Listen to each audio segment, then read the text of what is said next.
بسم الله الرحمن الرحيم شعبك الصوماليات شرفت له ميل والبا واجوكتان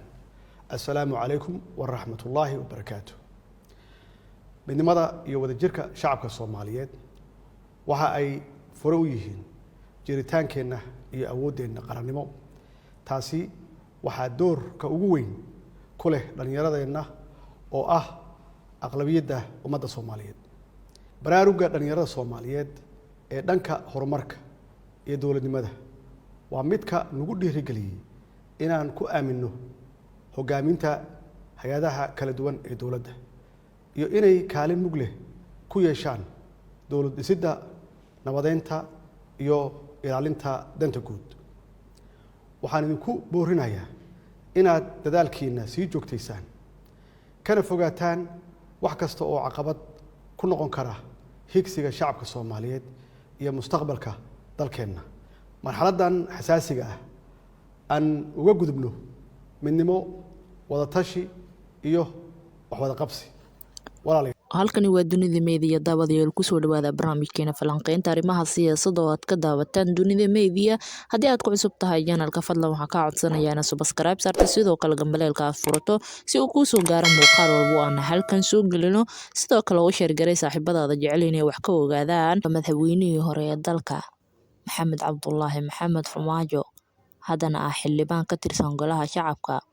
waxa uu baaq nabadeed iyo mid dhiirigelinba u diray ummadda Soomaaliyeed wuxuuna ugu baaqay inay isgarab istaagaan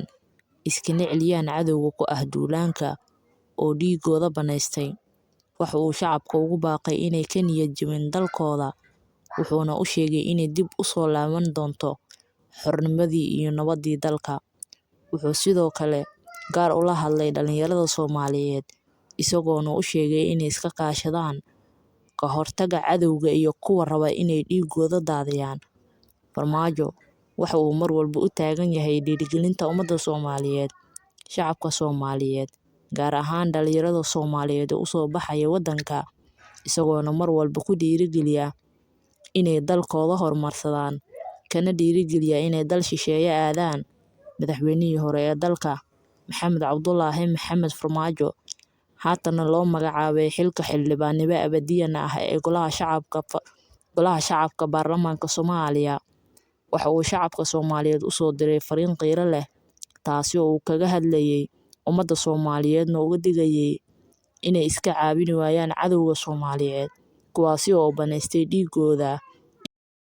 waa tahay daawadayaal guud ahaan intaas ayaan ku soo firayaa barnaamijkeena falanqeynta arrimaha siyaasadda oo aad ka daawanayseen dunida media fadlan haddii ay tahay markii kuugu horeysay channelka subscribe saar sidoo kale gambaleelka furo si uu kuu soo gaaro muuqaal walba oo aan halkan soo gelino una